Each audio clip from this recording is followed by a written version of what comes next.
Ladies and gentlemen, welcome to another video. In this video, we're going to be talking about how to fix your App Store not downloading any applications. So let's get straight into the video.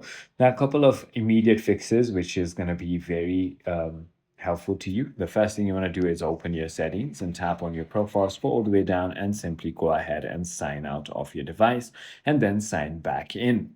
If that is not the case, simply tap on Media and Purchase and sign out from here and then sign back in again.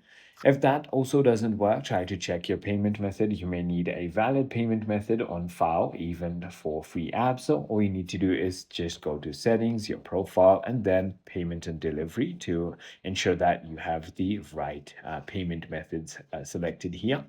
The other thing you might want to do is simply restart your phone, and that will fix your problem. I hope this video clarified everything for you. If you have further more queries, simply feel free to comment down below, and I'll see you on the next one.